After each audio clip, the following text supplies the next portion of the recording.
We are trying to bring back the magic of pro wrestling. We have seen ups, downs, and everywhere in between. I would say NWA is the best wrestling promotion in the world right now. It's reignited a lot of my passion for this because I had lost it to a degree. Aaron came to me and gave me the blueprints. A month and a half later, I was signed and working with the NWA.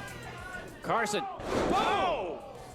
Mizdow was 95% all improv. I had a lot more creative freedom than most people, and I had it almost from the beginning. Does that mean he's from outer space? No. You think this might be the biggest NWA show, at least of the Lightning One era? In terms of where we're at now as a company, the platform, the roster we have, without a doubt.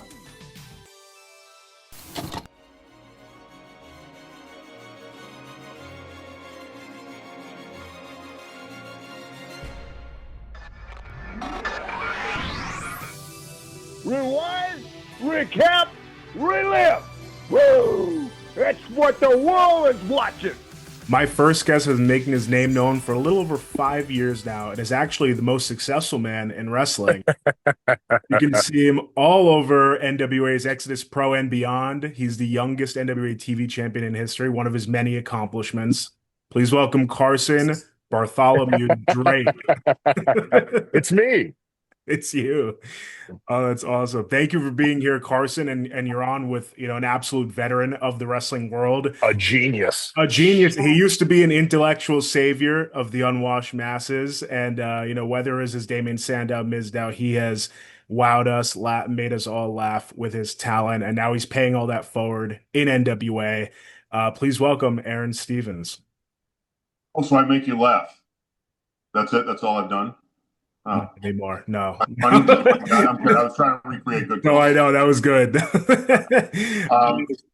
Yeah. Thank you for having me. Of course. No, it's awesome to have you both here. There's so much exciting stuff. We were talking a little bit off air about the potential for other wrestling companies doing big things right now. NWA is one of those.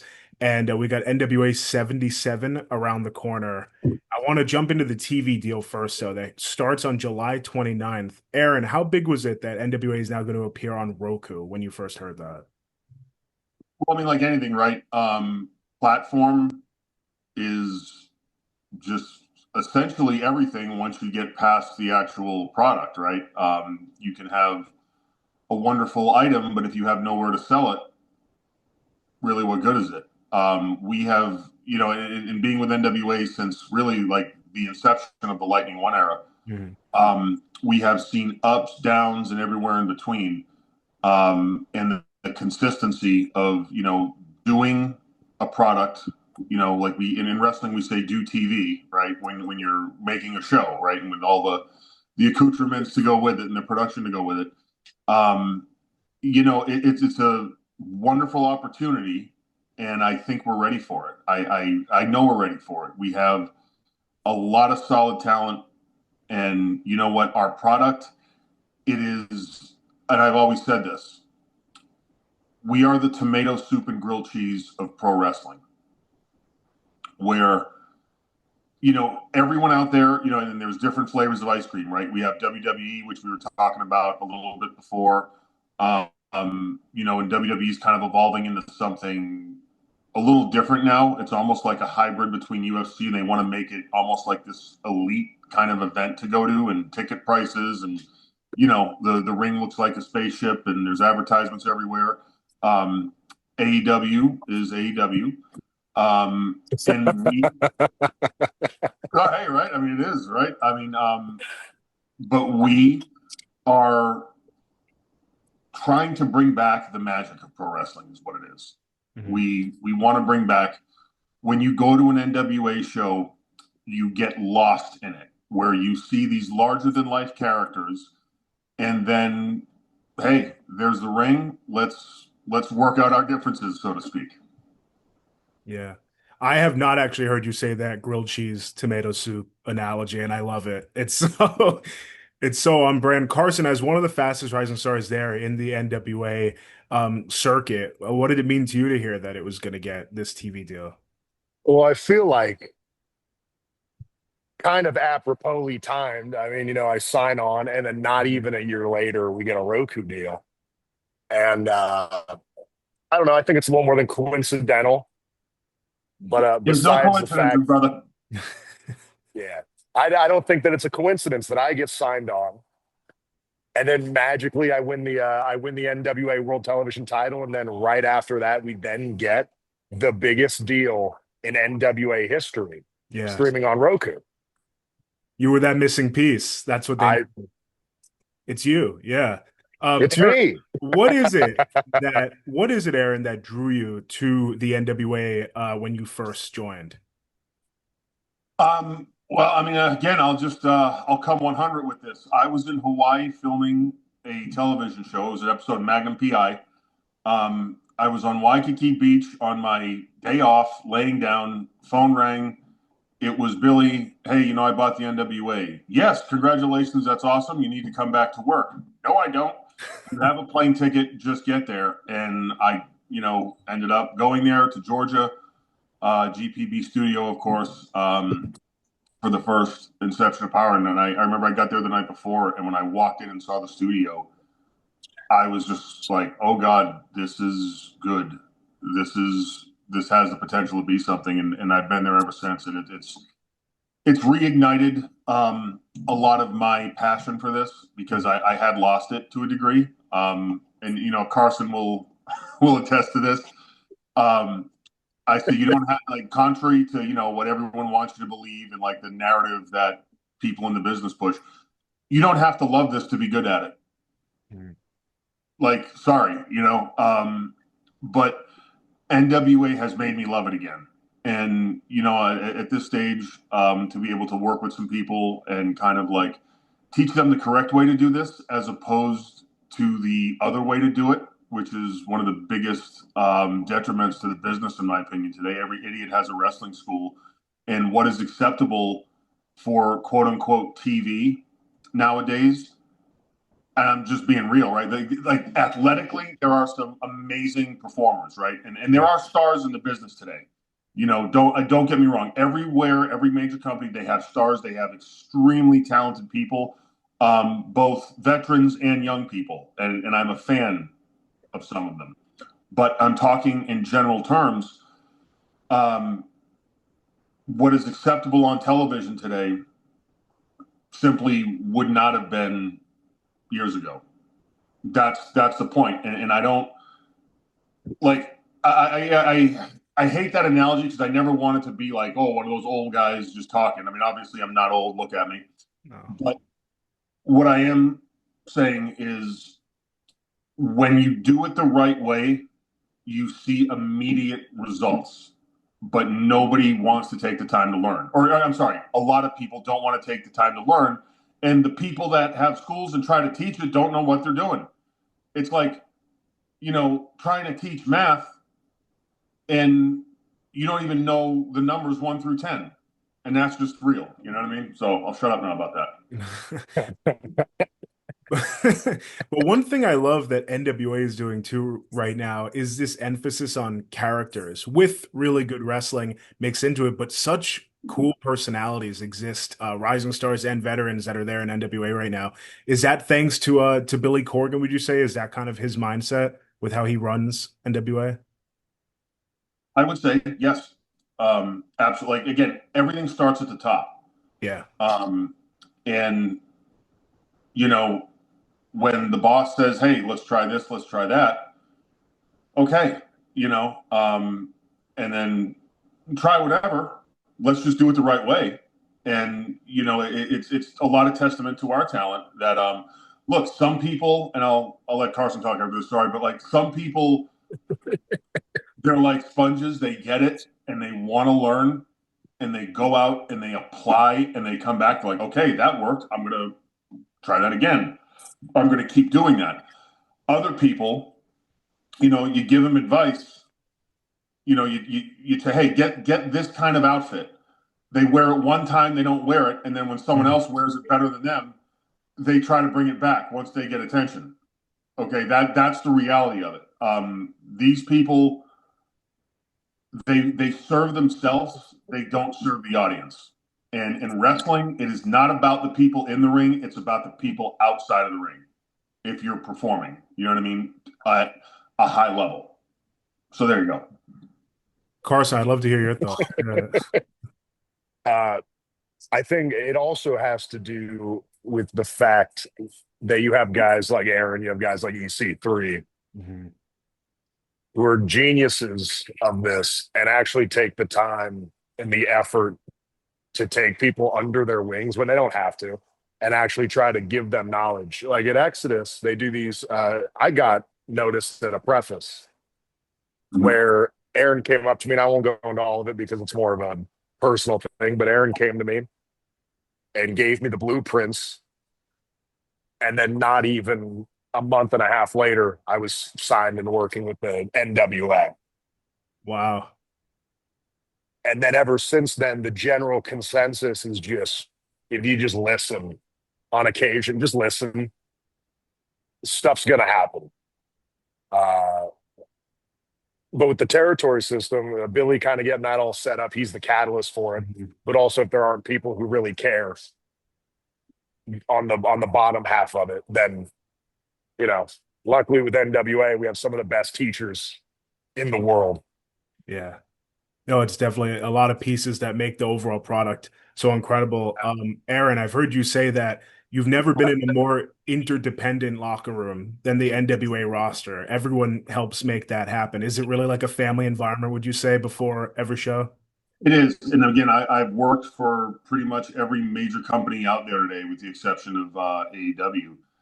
And I can honestly say I have never been in a place where, again, from wardrobe, music, matches, a showrunner, you know what I mean? How we shoot vignettes. Everyone helps. Everyone goes, well, most people help. Most people go above board. You know, I never thought I would be in a position in my life where I enjoy going to work in pro wrestling again. Like I kind of, you know, like I like, you know, with an actor, like, okay, I'm on set and everything's cool and I got hair and makeup in my own little trailer. It's air conditioned. And, but like, this has really been the best thing I'd say for me, is to be able to go in an environment that is that positive. And don't get me wrong, it gets crazy sometimes. But at the end of the day, like as a team, we always end up pulling it off. And that's just an awesome place to be. And I can't say enough good things about, again, the NWA, and that goes from the top down. You know, I had EC3 on here, and he went in depth on Exodus Pro and kind of the talent that he hopes to foster there. Carson, yourself included, he definitely mentioned. What has it been like, Carson, learning under minds like EC3 and Aaron? You said they're geniuses, but what are some of those things you've taken away? I mean, there's more to wrestling than just, I hate to say, than just moves and whatnot, because I feel like it's a really cliche thing to say. But there's the background part of wrestling as well, where the money comes in. And before going to Exodus, I was just a dude, you know, still super wealthy, awesome, but just kind of plugging along. And then the moment I got into Exodus, it was that light bulb that switched. It's when you're learning from guys who have been there and done that, it's entirely different. And then with Exodus, every single person there cares almost too much, I would say. And that really helps out with everything. There's not one person at Exodus, whether it be the people that own it, the camera girl in the back who's doing promo pictures for free, Madeline Gilbert, she's great, to the production value of the show. All of it's down to a science. And I know that they're opening up another, I wouldn't call it school, but another curriculum from September through, Aaron, you might have the dates on these better than I do. But I know they're opening up another round of training people in September. Well, that's great. That you know what? That comes from EC3. Yeah. I can't say enough good things about him, and just all the work he does and everything. He's phenomenal. Yeah, he seems so incredibly like hands-on, obviously is an understatement. When he was on here talking about Exodus, like that's his baby. He's very proud of it. Um, but Aaron, so you, like I mentioned at the start, you've had some iconic characters in the wrestling world. But it really seems like you're having the most fun right now in what we're seeing in NWA. Like the Aron Stevens character, the evolution of it that we've seen has been awesome. Would you say that that is the most fun you've been That having? is a very accurate statement. Yeah, Yeah. I because it's funny sometimes. I'm at a point in my career now where, let's just say at NWA, I may have to wear more than one hat. Hmm. Um, and I may be doing a number of different things. So I have essentially no time to put thought into my promos or anything else like that. So I like what you see is what you get. Like it's just completely authentic. I let it rip. I do have an innate ability to rhyme from time to time. And like right there, the perfect example. But you know what? It's just fun, man. It's funny because now, like as a manager, like I look at it this way, right? I've gone out there. I've had 3 segment matches on Raw for the world title. I've main evented Madison Square Garden. I've made people laugh. I've had 100,000 people chant my name at WrestleMania more than once. Like that is just okay. Like I have the ability to do that, right? The ability to get over, and that's what, like anything else, right? And with Carson, I think it was the first time we ever talked. I remember he had long hair. Yeah. And I was like, look, man, there's a way to make money at this, and then there's screwing around. And that's just the way it is. Like, you want to make money at this, you have to get over, right? So getting over it's the game, right? I mean, like, there's 2 games we play. There's the game in the ring and then the game backstage. But this is more speaking towards the actual just in-ring stuff. And if you want to get over, there's a way to do it. And it's not necessarily what we think of when we say, hey, I want to get in the wrestling business. And whether it's, playing video games that gets us into it, or backyarders or whatever. Yeah, like there's things you have to do to not only get over, but stay over. Because look, I wrestled the Invisible Man for almost a year on TV. That should have gotten old. Yeah. Right? It should have gotten old. Why didn't it? Because you have to do certain things to stay over with the crowd, despite what creative will give you, despite whatever. Like, you can completely control your performance within the margins you're given. Look, someone doesn't want you to be the champion. You ain't going to be the champion if they hold the pencil, if they're the booker or the boss, right? But you know what you can do? You can get a louder reaction than the champion.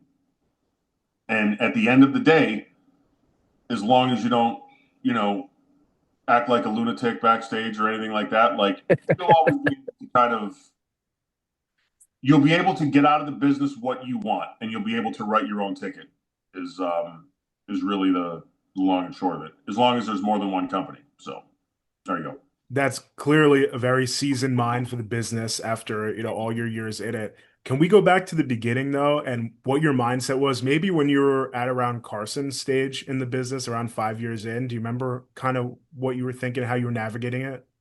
I was very, very lucky because the business was not what it is now. I broke in, I was 16 at Killer Kowalski's, and I was like, the youngest guy besides me was like 23. So if you look at like 16 and then 23, Yeah. that is a big difference physically and everything else. And so I pretty much, I shut up and I listened, right? And look, Killer Kowalski made money at this.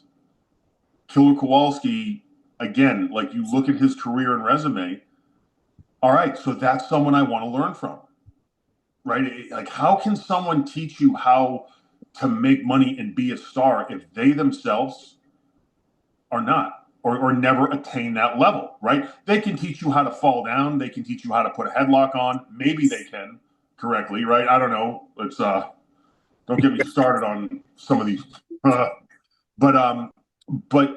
past that, to go out there and just to be able to grab the audience's attention within the first 3 to 5 seconds and then keep their attention the entire time, right?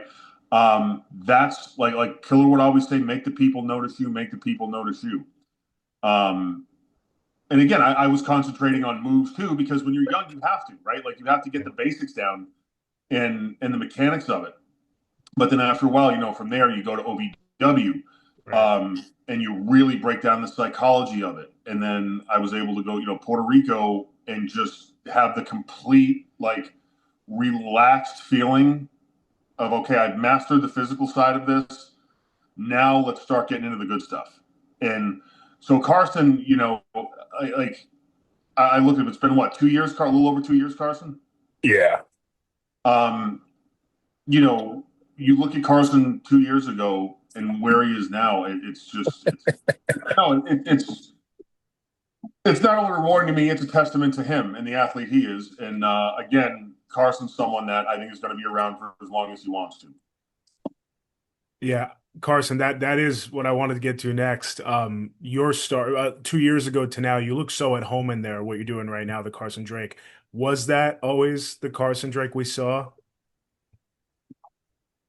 I think that's always what I thought was there, but it wasn't. I mean, if you look back, I don't know, I'm trying to remember. I think my debut match was for the TV title against Mims. And if you watch that match versus the one, you watch that match versus the one I just had on Tuesday where I wrestled Thom Latimer for the world title. Right. It's not even remotely the same human being. The bank account's way higher. Of course. Hair's a lot shorter. But just overall, if you watch them, it's two entirely different people. Yeah. Which is, it's so incredible that, I mean, I can only speak from watching it as a fan, but it seems like you've grabbed on to your character so well. Even though it's been 2 years, I mean, Aaron, maybe you could speak to it better, but like, it could take a lot of people a lot longer to get to where Carson's gotten in much shorter time. Not if you listen. But here's the thing. Here, like that statement, that's kind of a double-edged. I don't say double-edged sword, right? There's two meanings to that. There's very few people who will actually listen to the curriculum. Like if this was, like I broke in 98, if this was 98, Carson would be just as successful back then as he is now. Mm-hmm. There's a certain mindset you have to have. And on one hand, right, it's like you give these specific instructions. And it's almost militant if I'm, you know, or like, you know, I don't want to militant or in the military kind of where it's like, this is what needs to be done. Okay, now go out there and trust your instincts, right? So there's that, because it is entertainment and you have to be in the moment. But when you trust your training and you trust like what you go into battle with, right? Your training and your equipment. You trust that, you'll be able to make your own decisions. And that's the cool part, right? Like there's Carson, there's and then there's two other people that will remain nameless for a number of reasons. And again, like I'm just really proud of how they're progressing, and it shows, right? Like it shows in the product. Who's selling the most T-shirts? Who's getting the most response? You know, you can't deny that, right? Like you can't deny money, because that's why in the wrestling business, the operative word is business. Mm-hmm. And who's pushing the merchandise, who's getting the response. Like that's the whole point of this, really. And it makes me feel good to see the kids get the success like that, because that's an awesome thing. Yeah. And I want to get into how you found yourself for the character that we saw first in WWE, but I want to go to a deep cut. Were you the Easter Bunny during the Yep. APA's barroom brawl match? Crazy match. What was that experience like early on in your career? I just remember making Sean O'Hare laugh because Sean, I was friendly with Sean, and I remember like I was standing next to him, and I'm like talking to him through the Easter Bunny hat, and he was trying not to laugh, which I thought was funny. And then he did a thing like he spun me around, and then it was fun. That was that was a good thing. So R.I.P. Sean. Yeah, that's awesome. It's such a funny, I don't know, such a funny little tidbit. I feel like not a lot of people know for that. But years later, of course, the character that we all see, Damien Sandow, comes to be, which I feel was your first breakout, at least with like WWE. Yeah. How did that character come to be? How was that born? Just like I remember, I was like the equivalent to like I forgot what it was called. It was the equivalent to like the FCW Intercontinental Champion, and I was main eventing all the house shows because our champion wasn't that good at the time. Because there used to be this guy that was the liaison. I won't say his last name. His name was Ty, and didn't really understand wrestling, shall we say. So he would come down there, and he would just be like, "Oh, you need to do this and you need to do that," and you're like, "Hey, I'm already doing that." And I'll never forget one time he's like, "Hey Ty, what can I be doing? I'd like to see you win a championship." Like, wait a minute. First of all, this is fake. Secondly, I am like a champion here. Like, I main event the house shows. Like, what do you want? And then Dusty, I remember Dusty got mad, and he was like, "That's it," because Ty thought I was too bland. That was his words. He's like, "You're too bland." I'll never forget Dusty, like the look on his face, and he was like, "That's it, nope." And I actually thought Dusty was going to like spit fire out of his mouth at Ty, and he just was like, "Sandow, get in that room right there.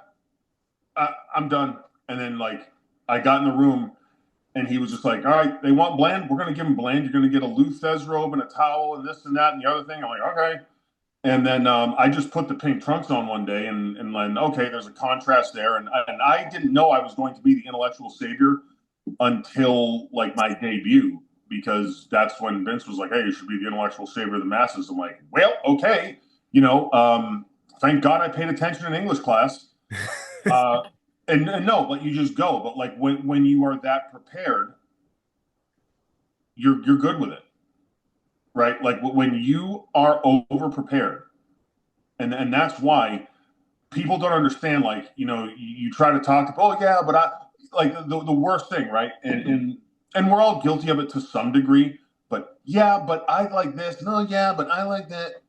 Okay, fine. You can but all you want, but sooner or later, the time is going to come where you are going to have to reach into your bag of tools and pull something out.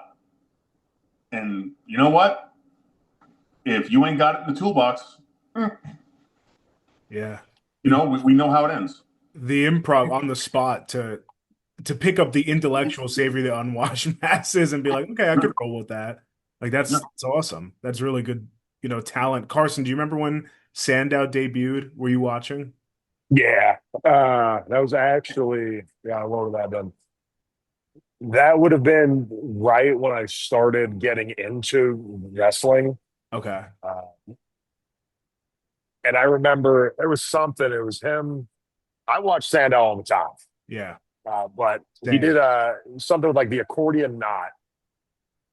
Can't remember exactly how that was phrased. It was him and Sheamus, and he does Yes, the Gordian knot. We have to yes. And it was those. It wasn't anything. It was that segment alone where I was like, yeah, okay, like that's the best thing right now. I agree. It was, Because yeah. it's a knot, but he made the whole thing about the knot. Just it was great. It was so entertaining. And another thing that was cool I thought about Sandow was Aaron, you were able to debut still in the kind of the era of the vignettes. And I remember seeing those and like knowing the character before it even, debuted officially.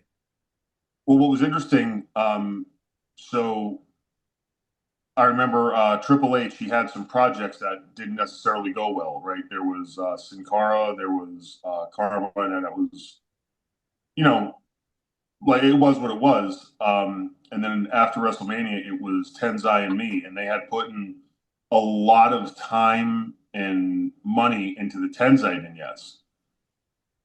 And okay, they stick me in a pre-tape room with Steve Lombardi, and they're like, "You got 90 seconds." Okay, no, that was it was the least produced vignette, but what I thought was cool, and this is where I tell a lot of people, right? Like the Tenzai vignettes, they were awesome, by the way. And I'm a fan of Tenzai, A Train, Matt. Like he actually, I remember him from Kowalski's, you know, very very cool guy.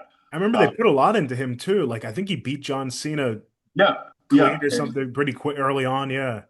yeah. And I was just like, okay, I'm in the pre-tape room. You know what it was though? With the Tenzai stuff, you didn't really see his face because he had the helmet, and there were these really cool shots. I remember, like with incense and everything. But for 90 seconds, you saw this with me. You saw a tight shot of my face. So what that did, that primed the crowd to recognize me. It was so understated. So again, okay, I had to deliver a promo at a certain level, but it was familiarizing the crowd because the more you can show your face on television, the more people are going to remember you and the more they will recognize you next week and the week after that. And it builds like that. So FaceTime is extremely important. And I tell Carson this, right? Anytime you're out there and you can get a tight shot of your face in a match and you can take those extra and that camera zooms in and the announcers say your name, that's what it is. Sorry.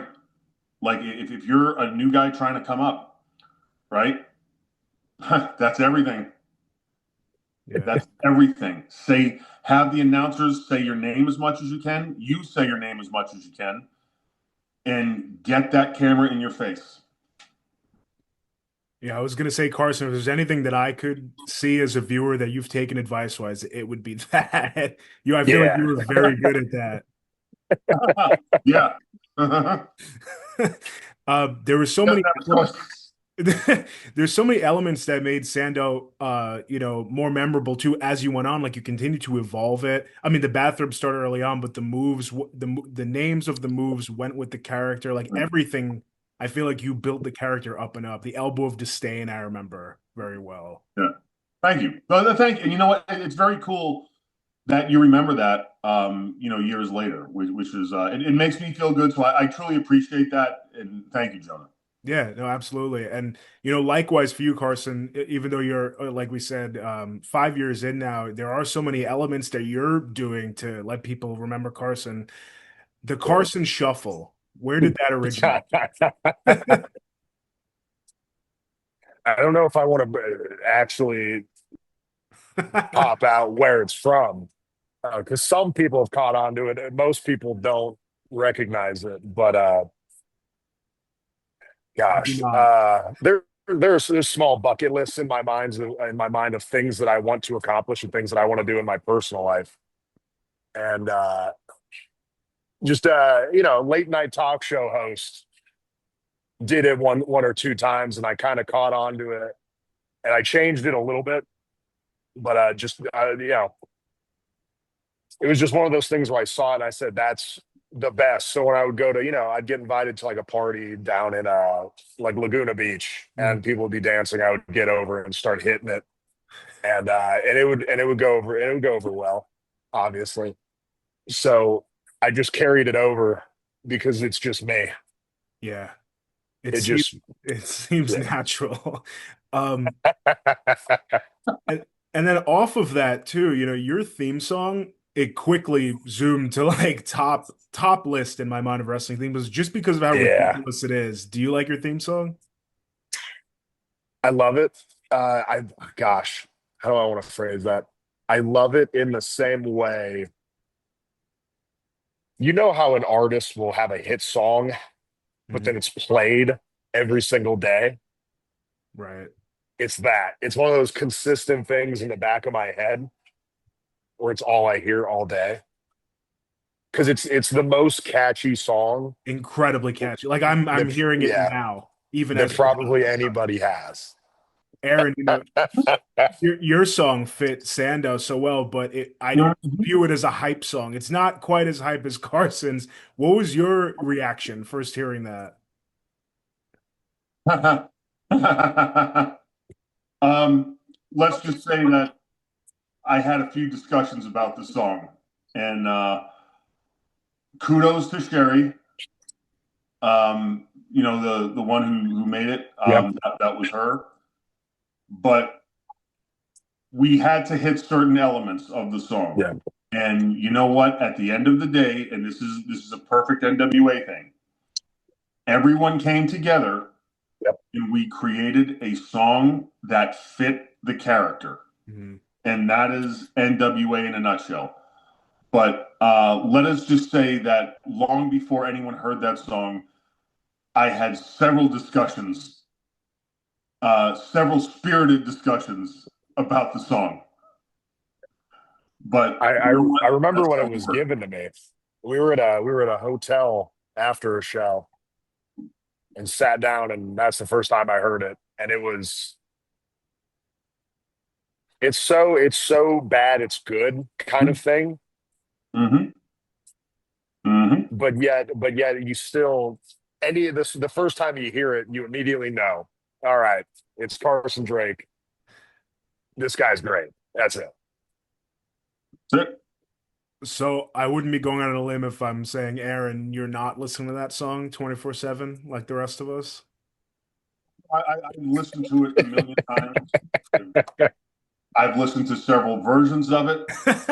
Remixes. Yep. But Funny. here's all that matters. We have a wonderful, wonderful director of music, Yeah. and she did an amazing job with it. I will Yeah. say that. She did an amazing job with it. Can you talk about the pressure, if there was pressure, heading out to Raw 1000 as Sandow to confront DX in that No, scene? there was no pressure. I Wow. mean, honestly, and you'll hear some talent. Maybe I'm wired different. I had been through so much in my career to get to that point that, like, I don't get nervous. I just don't. When I go out there, like, put me in pink underpants, I'll walk out in front of thousands of, like, I don't care. Like, the reason I'm in the ring and they are in the seats is because I'm qualified to do what I do. And this is whether you're in Madison Square Garden, whether you are at the Paramount in Huntington, which, by the way, NWA 77, going to be there August 16th, or whether you're at, a smaller show. When you are in the ring, you are in command. When you have the microphone, you're in command. Don't care who you're in there with. You have to know how to work with people. You have to understand that it's a give and take. It's not just all me, me, me. There's a give and take. There's a back and forth. But when you're out there in terms of holding their attention, yeah, like, I do not say this from a place of arrogance because I have so many faults, as Carson and anyone that knows me will attest to. But out there, sorry, like, now, I'm completely confident in what I am trained to do, and then that's just it. Like Raw 1000, fine. Okay, Hunter. Yeah, guess what? They know what they're doing. Mm. You know what I mean? They've done this before. Right. We'll be fine. You know, we will be fine. Yeah. It was an awesome segment, but I love that. Thank That you. confidence, yeah. I mean, it builds over time and it's so cool to see where you're at with it right now. Carson, I saw you do an interview. It was a couple years ago, I think, and it was before you joined the NWA. And you said that a goal of yours was one to work with NWA, but the second goal is actually to be TV champion, which is Yes. crazy that both of those goals 2 years later now are accomplished. And not only that, you set a record, youngest TV champion. I Yeah. mean, how do you look at a moment like that coming full circle? Well, it was one of those things where bucket list again, checked it off. So that was good. But it put into perspective how quickly and how, what would be the word I'm looking for? It put into perspective how exactly correct what I was being taught is correct. Because I feel like a lot of the issues guys are given advice and then there's no instant gratification. Mm-hmm.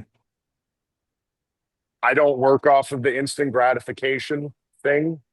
So it was one of those things where I already knew what I was being taught was working. And then once that happened, it was just an absolute definite. But winning the NWA World Television Championship should be a goal of pretty much everybody. I would say you could say that the world title is the most prestigious title in professional wrestling. I would put the TV title pretty close up there, held by, guys that I've always watched: Tully Blanchard, Arn Anderson, Barry Windham, you got Sting. And at the end of the day, to kind of be the successor to all that is fantastic. Yeah. There was so much history around that. And setting that goal and achieving it, it's so cool to see. Aron, for you, do you have any advice or thoughts on kind of setting those like realistic goals and like the instant gratification that Carson was just talking about? Like, to me, right? Like with instant gratification, I think some people, look, and this goes for any company, right? Like they'll try to suck up to the boss and say, oh, this and that. And I really want to be the champion. Okay, so does everybody else, right? And maybe they're looking to get like, oh, out of this conversation, I'm going to attain this level of success. Sometimes it's the case, sometimes it's not. As far as instant gratification goes, like my whole philosophy on that, and Carson will attest to this. And I understand that I may, if someone's not familiar with me, I may kind of come across as a little brash or arrogant, but it's not coming from a place of arrogance. It's coming from a place of like, this stuff is tested. And again, Carson will say this. Every time I give a suggestion, I say, go out there and try it. And if you do it exactly this way, if the people do not react to it exactly this way, I will be the first one to own what I say and say that I was wrong. Right. But that's it. And I not to jinx it, but I haven't had to say it yet. Yeah. Because everything I teach or every bit of advice I give, it's not like I'm pulling from my personal opinion. Mm-hmm. I'm pulling from like, no, this is how it's almost like math as opposed to art, if that makes sense. Was there ever a moment along your career, maybe in WWE, where like you did try to improv? Because I've heard you talked about the improv with the NWA, how much you enjoy it. Was there a lot of like freedom for you to express that? Lord, yeah. Like, yeah, Mizdow was, I'm not exaggerating, 95% all improv. If we had a finish or something like that, of course we'd have to discuss it. But out there, nope. It was all timing with Miz and I. With Sandow, I had a lot more creative freedom than most people, and I had it almost from the beginning.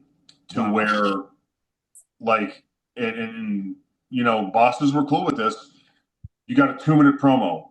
You're selling the match at Survivor Series. You have to say, you know, hit this bullet point and that bullet point. Okay. And then Marty was my guy, who's the camera guy, telling me, give me the cues out there. So I go out there and just start talking. And again, like, what are the people doing? Where they're reacting? I'd have some fun with them. Say what I got to say. Okay, time to go home. You're welcome. Let's move on. You know what I mean? And that's how I like to work right now. Can I work off a strip? Absolutely. Right. So, you know, every place is different, but I think if you want to maximize me as a talent, like, a little bit of creative freedom would go a long way, because again, I'm not going to defer off script and start talking about winning a, you know, or the NWA world title when I'm in a program for the TV title. Yes, that's happened before on our show. I'm not going to mention any names, but you know, I've never gone into business for myself because frankly, I've never had to, Right. you know. Well, Yeah. speaking on the NWA World's title, Carson, you mentioned that match you had with Thom Latimer. Awesome match. And I actually saw a comment on that match underneath, and it said, "This match made me stop and take notice of NWA for the first time in years. Don't sleep on the NWA." I agree. I loved that match. I think NWA's been doing great stuff the past few years. Beautifully put together. What'd you say? Yeah. It was beautifully put It was together. beautifully put together. Take us through the match, Carson, and maybe who put it together if he's among us here. No. That was Carson and Tom. They were Okay. but I'm just saying. I would definitely say probably, and I think it's great that the 77th year of NWA is coming up, because the best match in the 77 years of NWA literally just happened last Tuesday, which is sweet. But Coincidence. I know everything's coincidence with me. I don't get it. But it was one of those things. It's main event. Thom Latimer, hate him so much, but the biggest hater of Thom Latimer there is. He looks like a stud, and he goes out there. He's a dog. And it was almost, I don't even know how to phrase it. I feel like people looked at me to be the underdog in the situation. And then as I go out, because of what I've been given, it didn't come off like that. And you can hear in the commentary that they talk about, oh, he looks so natural in there. He looks so normal with Thom in there. And again, the guy might be present in this chat right now, but it's because of, you know, teachings from that to where I can go into situations that I have not been in before and hang, and maybe even do more than just hang. Mm-hmm. Maybe supersede. But yeah, when people I got sent that comment quite a bit. I got that nice. screenshot a couple of times. It was, yeah. I mean, I agree. It was a great match. Another good match involving Thom Latimer, though, was the Mint Julep World Title match. That Aron, it is, in terms of a cinematic type of match, it might be my favorite. It is so entertaining what you two did. It has elements of like Carnival, Home Alone. I saw someone comment like Pirates of the Caribbean almost. Please take us through that match and the creation and everything. Essentially, we showed up to the location and we were simply told, go. And you want to talk improv? That was, that was improv. That was boss, me, Tom, camera crew. Wow. And we, hey, like the singing on the boat. Yeah. It was like, God, what Carson was there. It was like, what, like 2 or 3 in the morning. By the way, this is after we had done a full day of tapings in Tampa, like a full day of tapings, which we're there 12 hours. Then we go to Orlando and we start shooting this, and I was so like, well, what am I going to do? And we're on a pirate ship. I just started making up words to the old song from Jaws, Spanish Ladies, and that was actually, on the DL, my favorite part of the whole match was me singing. It was beautiful. It really was. That whole match, Carson, yeah, you were part of it too. Take us through kind of your perspective from it. It was one of those things, and again, I'm not just saying this because I work there. Mm-hmm. I would say NWA is the best wrestling promotion in the world right now. And it's things like the Mint Julep match where I'm sitting there and I'm watching and I'm not understanding how any of this is going to work. Right. But then when it comes out, I get nothing but text messages and DMs asking me, hey, when's the next show? How can I potentially get on it? So it's stuff like that with the production value, but then also the minds behind it that really make NWA the place to be. And also to mention, the money, phenomenal. But being there for that was insane. We were there until about 4 a.m. And I don't know if I can disclose the location, but it was a process. Like with both of you, it seems like you had so much fun, by the way. But with both of you, it's like, yes, there's very genius minds there guiding it, but so much freedom is a lot at the NWA. It seems like for you guys to kind of just like build what you want. Like the trust is given. Maybe the trust is given. Yeah. Yeah, and that. Oh, sorry, Carson. Oh no, when I first got to Exodus, I think Aaron might have been a part of it. It was me, Aaron, and EC3, and we're all talking. It's just general, whatever. But then in EC3's big thing was EC3's big thing has always been creative freedom, obviously. And that's one of the great things about NWA is it's a lot of sink or swim situations. And with where Aaron brings up giving the tools to kind of, hey, you got to do this, and then you just got to go run with it and do it. That's where that comes into play, especially with NWA, where a lot of it is sink or swim. Yeah, because and that, in my opinion, that is, I think, why I work so well with Billy. And just to kind of touch on him as a boss, he has, again, given so much opportunity to so many people, and he is far more patient than I think people give him credit for. But he's also the guy that will take the risk. Mint Julep match, what's that? No, you know what? We're going to go there. Sorry. Like, we're going to go there. Like, can we do a Mortal Kombat fight sequence on a... Hey, fine, let's do it. You know what I mean? No, but Billy will take the risk.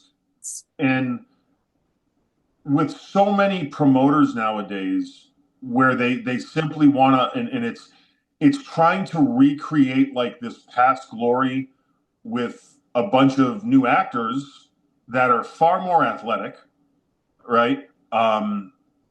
And to do these amazing, and again, not taking away from anyone, but these amazing stunts, right? Which is, let's call it what it is. Billy is like the artist in him. He wants characters, but he also wants, a wrestling style that's updated to today. Because look, what worked 20 years ago, it's not what necessarily is going to work today. There have been small changes in the style, right? But the wheel is still round, right? And what makes the wheel work is its shape. And like I said, that's why I have never felt like loyalty towards a company. At one point I did in WWE, but then I kind of, okay, like this is just what it is. It's just NWA has been, for me, like I said, this not only cathartic place, but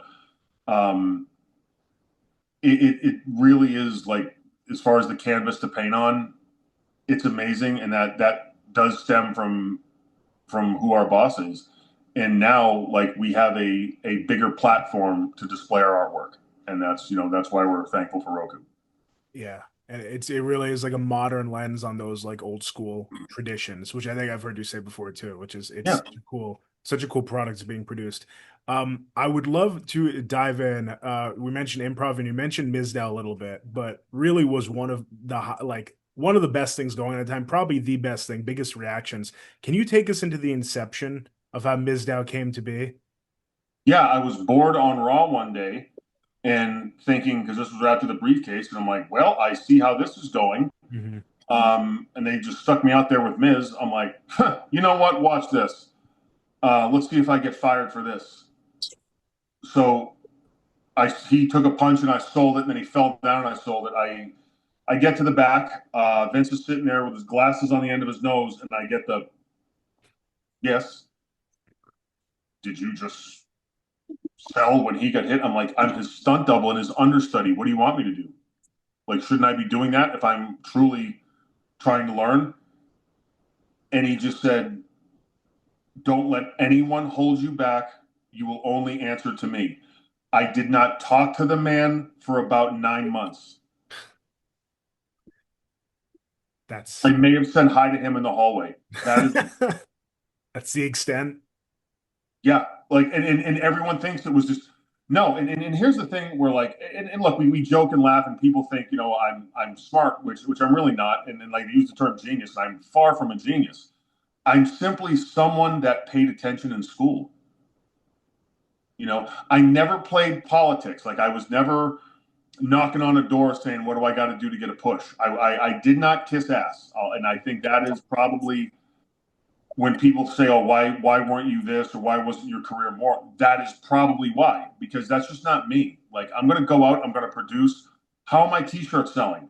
When I do media, are more people coming to the building when I'm doing the morning shows and everything like that? The answer was always yes. I could never, for some reason, maybe that's a personality quirk, exist in a world where I had to kind of compromise myself just to kiss someone's ass to edify their own ego. Again, I will be loyal. I will be honest. But at the end of the day, I'm me. Just like Carson, it's him. Yep. That was good. But yeah, the reactions just kept getting bigger and bigger from Mizdow. Were there any imitations in particular you were like very proud of, or that made others laugh, that you were like, oh, that was a good one? There have been a few. I mean, yeah, there have been a few. God, I don't ever remember like going out there and then getting to the back and people not, saying, oh, wow, that was, because again, with me, like, I wasn't gonna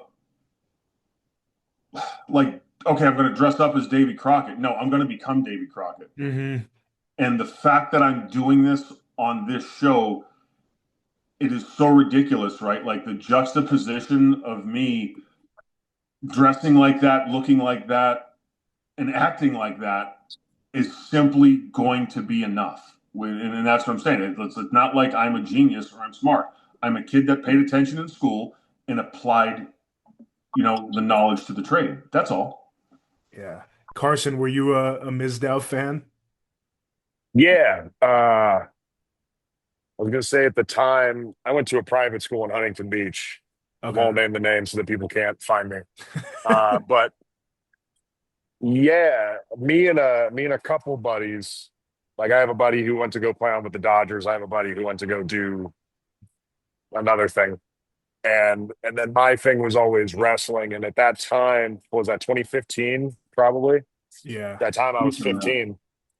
And Mizdow, again, from the Damien Sandow up until that, it was great. Like, there was nothing, it was almost untouchable in what it was. I couldn't agree more with that. It was so great. It was like a breath of fresh air, like, for what was happening at the time.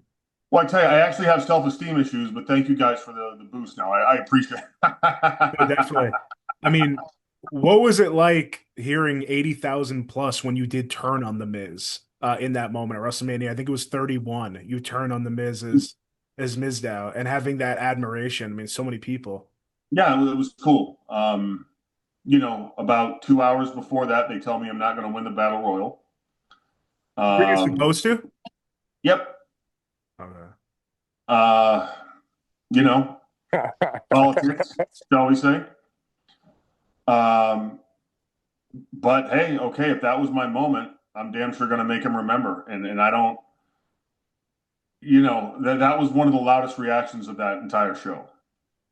And again, was what it was. I had that come to Jesus moment right there because I was, you know, when I knew what was happening and I could kind of see the writing on the wall, no matter what I did, I wasn't going to get past a certain point. Like I couldn't go to AEW. There was no AEW. There was no alternative. That was the only game in town. And they did not want to, for whatever reason, right? And again, I'm assuming it's because I wasn't a politicker. And I wouldn't throw my friends under the bus. And I was put in positions to be honest, right? I wouldn't talk smack about people I care about.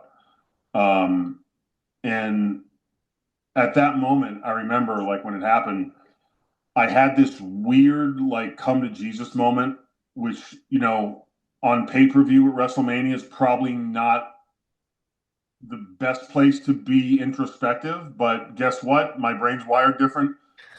So, and I had this like this calm and this peace came over me, and if I'm being honest, it was almost like divine, to where I'm like, all right, like so, I'm not going to be the world champion most likely, and I'm probably not even going to get credit for this, and they view me this way, but these people.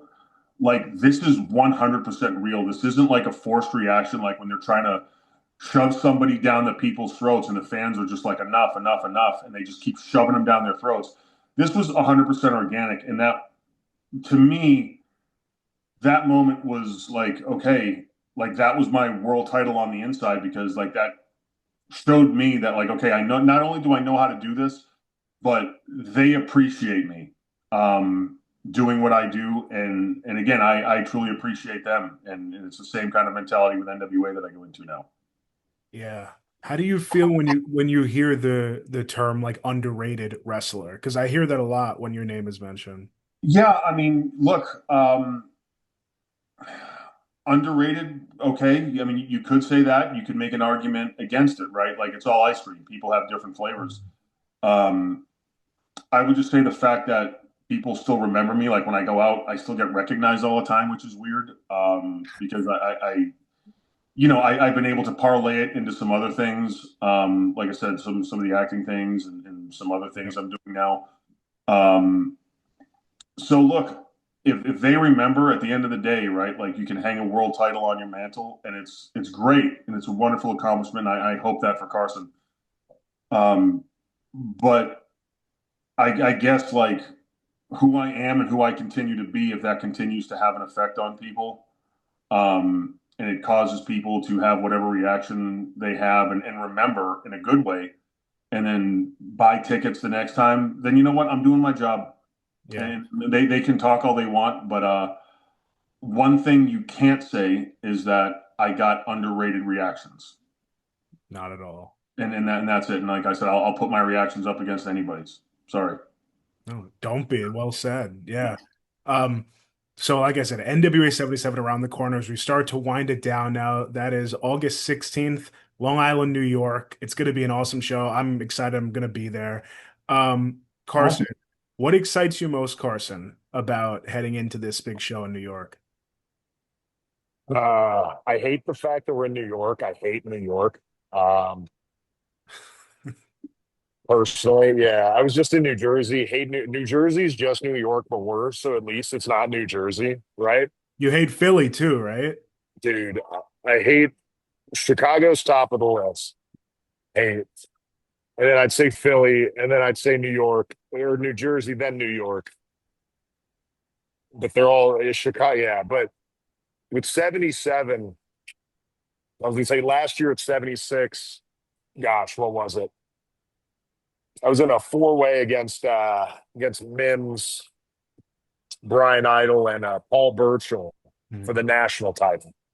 Awesome match, huge show. But with 77, it's looking like it's going to be the biggest show NWA's ever had. Yep. Again, coincidentally, but whatever.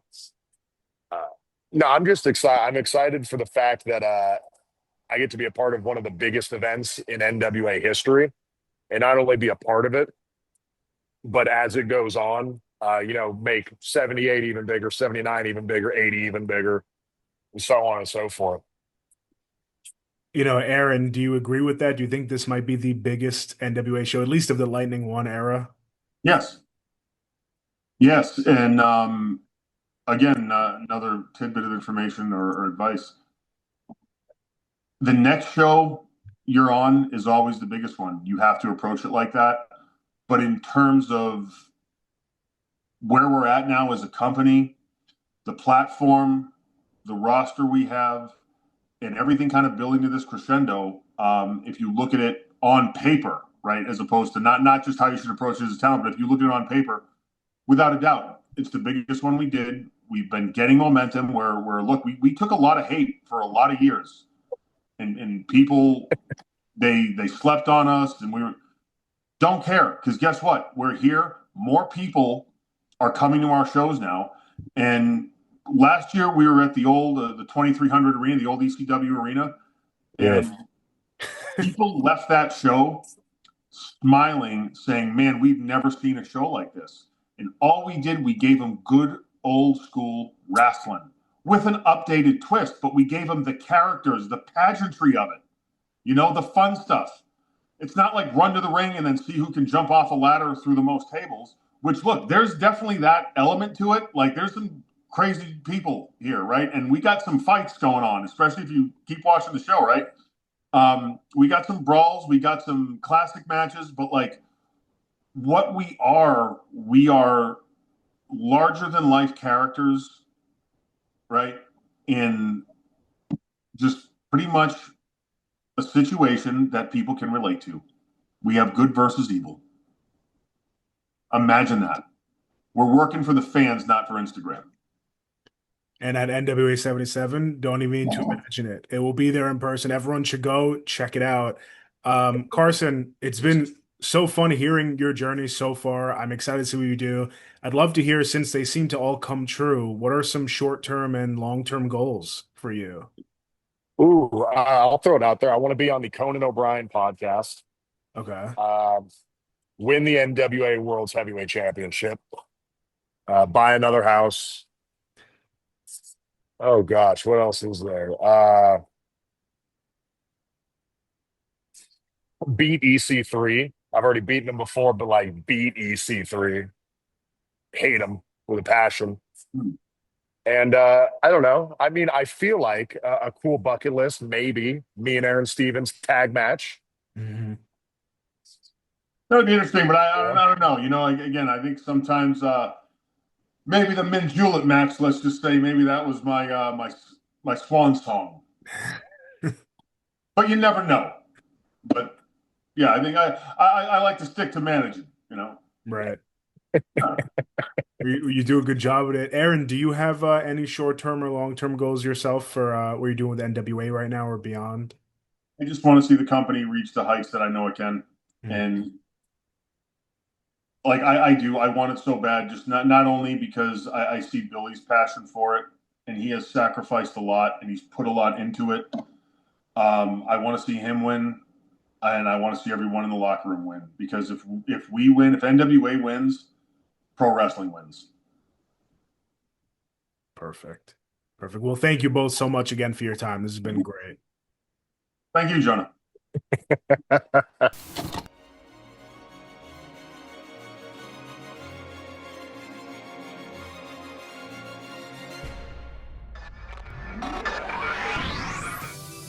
Rewind, recap, relive.